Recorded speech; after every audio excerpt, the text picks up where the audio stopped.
Son of Man. God the Father has set His seal. So He's pointing back to Himself again. He's saying, you're supposed to come here not for the food. You look at the signs unta because they're about me, and I'm the Son of Man. And the Father set His seal on me. Why don't you do that instead? Mo na yung padungog. And then verse 28, then they said to Him, what must we do to be doing the works of God? And many times when we talk about what must we do, we talk about good works, no? What must I do? Should I give my money, give my resources? Should I go to the prisons? And should I preach the gospel there? What should I do? And He says, Jesus answered them, this is the work of God, that you believe in Him whom He has sent.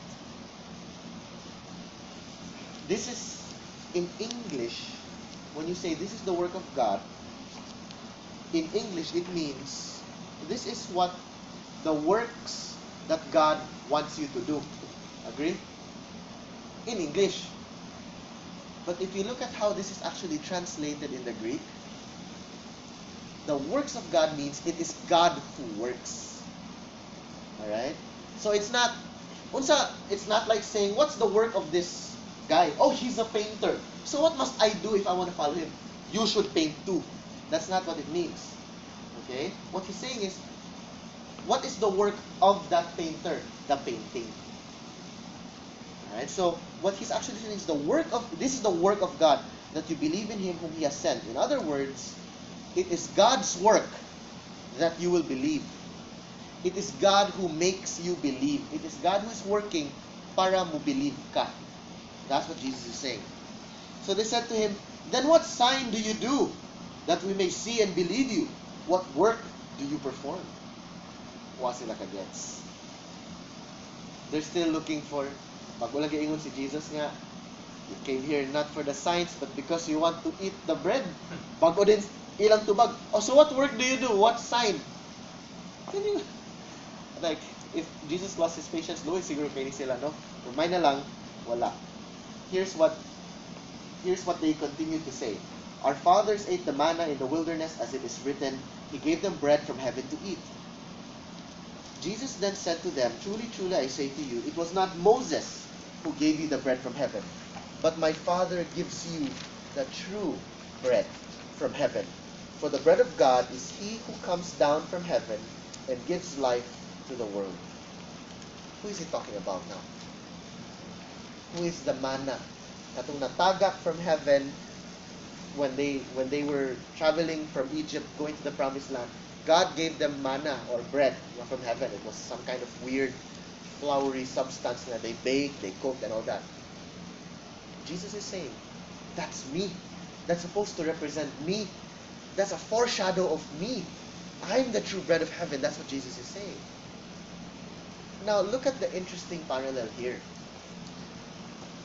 From Egypt, slavery, okay, to the promised land, there was an intermission. The intermission was the desert. And during that intermission in the desert, God gave bread from heaven. And that sustained them while they were in the intermission, in between the saving from Egypt and the going to the promised land. So they were nourished, they were sustained, they were kept alive, they were kept, busog or not hungry by God Himself using bread from heaven. Okay? And what He's trying to say here is, right now, Jesus has not gone to the cross yet. Wa pa siya namatay. Wa pa nahuman. But He's already doing away with the Old Testament, with the Mosaic Law. So this is also another intermission. And Jesus is saying, look, it's me. I'm the bread of life. I'm manna from heaven. I'm the one who's supposed to sustain you, supposed to fill you, supposed to fulfill you, supposed to nourish you. It's me. So Jesus said to them, I am the bread of life. Whoever comes to me shall not hunger, and whoever believes in me shall never thirst. But I said to you that you have seen me, and yet you do not believe. So you saw the signs. You saw blind people getting healed. You saw lame people rising. You saw me multiply bread, food. You saw all these things. You still don't believe. Why? You never really want the signs. Even when they're asking, oh, what sign do you do? Whatever sign I'll do, you won't care, man. You just want the food. That's what he's actually saying. Look at verse 36. Verse 37. All that the Father gives me will come to me. And whoever comes to me, I will never cast out. For I have come down from heaven, not to do my own will, but the will of him who sent me. And this is the will of him who sent me, that I should lose nothing of all that he has given me, but raise it up on the last day. For this is the will of my Father, that everyone who looks on the Son and believes in him should have eternal life, and I will raise him up on the last day. In this text alone, we already get two of the doctrines that we have taught in our statement of faith, which is election, or / predestination, and the perseverance of the saints. Meaning, those that God chose will surely go to Christ, and they might struggle with sin for a season, but they're gonna come back. Because ingon man siya nga, he will lose nothing. Because if we say nga, what if the person will be saved niya muhawa, namakak na si Jesus dire? But he doesn't lie. And Jesus says that all that the Father gives me will come to me. So it's the Father who chooses and ensures. While the Son, and he already said he has set his seal on me, it is the Son who ensures that the sealing is guaranteed. Look at the response good of the Jews. Verse 41. So the Jews grumbled about him. How strange that they would grumble. Just like sa I desert. mean, guys, maski unsa ka bati ang batasan sa host, kung ipakaon mo pila ka buffet, di man siguro ka mo grumble. Di ba? But here, nabusog na sila, gitagaan na sila og freebies, nag-miracles na, they brought the sick to him pag yun. Imagine good if I have a younger brother or a younger sister nga lame for the whole life niya, suddenly nag-walk na. If Jesus heals my younger brother, I'll be eternally grateful. Even if he says, I'm the bread of life, anak, di ko mo grumble, oy. I'll just say, I'm grateful for what you've done for my family. I kind of disagree with what you said, but I'm so grateful. Sila, they grumbled. So we see the hearts of people. No? We see how many times we go to Jesus, we go to church, we go to God because of maybe what we can get. Consumer mentality. It's entertainment. What do I get from this church? Di man, I'll go to the other church, I'll go to this church, that church. And then someone would probably say, dude, you didn't come here for Christ. You came here because, in this case, it was bread and fish. Maybe today, we could replace that with the quality of the coffee, quality of the worship, quality of the lights, strobe lights siguro, fog machine, I don't know. Diba? Daghan. So the Jews grumbled. Why did they grumble? Look at verse 41. The Jews grumbled about him because he said, I am the bread that came down from heaven. They said, is not this Jesus, the son of Joseph, whose father and mother we know? How does he now say, I have come down from heaven? But they couldn't believe. Jesus answered them, do not grumble among yourselves. No one can come to me unless the Father who sent me draws him. And I will raise him up on the last day. Here we get two more doctrines. The first one is called total depravity, which means unless God is the one who draws, changes the heart, person cannot go. Ingon man siya, no one can come unless. This is talking about a person's ability, not choice. And then ingon siya nga, and I will raise him up on the last day. Sure. So if the Father draws, the man cannot resist. Sigurado na siya. Verse 45, it is written in the prophets, and they will all be taught by God. Everyone who has heard and learned from the Father comes to me. Sigurado na, and here's the beauty, they will be taught of God. I don't know how to explain this. It's a supernatural thing. But there have been many times when I was a very young Christian, I'm talking about the next day I got born again. the very next day. Okay, so I didn't know what theology was, hermeneutics, Bible interpretation, exegesis. I didn't know any of that. One day old, pagod ko. Basically, what happened to me, I attended church October 19, October 20, pagmata na ko. I just wanted to get a Bible. I couldn't understand it. And so I picked up the King James Pajud from my cousin because I didn't own my own Bible and I couldn't understand. Worse, no one told me where to start, so I started with Genesis. Nya, kabaw yata nga pagsugod mo Genesis. Unsa man ni? Abraham, actually di pa gani, Adam and Eve pag ito niya. A snake talks like I've read the Bible before, but this sounds so strange. But for some weird reason, on that day, I understood. No one taught me how to interpret. I really understood, and I took down so much notes. And then I called my discipler and I said, bro, I might not be right, ha? So can we meet tonight and I want to show you my notes and verify for me kung sakto niya akong interpretation? And by the grace of God, sakto-sakto yun. No exegesis yet, no ano yet. Why? I just understood. It's not by my skill. It's the Lord. Oh, now iyang promise nga they will be taught of God. Now, let's qualify it. I'm not saying we should never learn exegesis, never learn systematic theology and all that. Okay, there has to come a point, there will come a point, mangyod nga, pagsugod pa nga, God will give you that grace. But after a while, God will also give you the need, or let you feel that need. Ayay, murag, kanina, naglisod-lisod na gyud ni. So, I need to learn na gyud, no? So, but the beauty is God will lead us into that truth, into His truth. He will lead us in and ensure that we won't fall into error. And then He continues. Okay. Verse 46. Not that anyone has seen the Father except he who is from God. He has seen the Father. Truly, truly, I say to you, whoever believes has eternal life. And then He continues, I am the bread of life. What a weird connection. Whoever believes, I am the bread of life. Huh? He just said, nga, I'm manna coming down from heaven. I'm that bread that fell, that you gathered. Na symbolic siya of me. And then they're like, but we know you. Imong papa, kailan ko sa imong papa? Si Joseph man to, siya pag hinihimo sa mong balay, kanang inanaw style ba? You know, kailan ko si mong mama, mo man itong katong, nakuyab, banta ko ato, pero kanang inanaw style ba? You know what I mean? They know him. They know his family. He's the son of Joseph the carpenter and Mary the wife of Joseph the carpenter. You know? Ano ba? They know him. And so they're like, it doesn't make sense. For us pa na, can you imagine if wala pa nila hitabo, let's just pretend wala pa nila hitabo, okay? And then someone from Bacolod comes to Cebu. And then that guy from Bacolod says, and we know him pa jud, kay kailat ang tanan ba?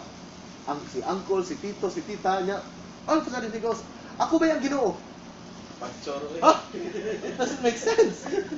So, for us, it's easy to believe. Okay, we know man nga Jesus resurrected and all that, but for them, I think it's a little bit harder. Okay, wako ba siya mo come back from the dead? So, kinsa man ka? You know, it feels really weird. But He's already doing miracles. So, more 50-50 na siguro na. I mean, you know, either Mikey ka magician or tinuod din ang Ginoo ka, no? But it still sounds so strange. Here's the best part, which is what God says. No one can come to me unless the Father draws him. What is the work of God? That we believe. And so no matter how many miracles He does, even He raises from the dead and raises other people from the dead, and He draws in the clouds, Jesus from Nazareth is the Son of God, wa jud mo to? Because of the heart. But if God changes the heart, just Jesus saying, I'm the Messiah. Yes, Lord. When God changes your heart, no need for signs, no need for miracles, it's it.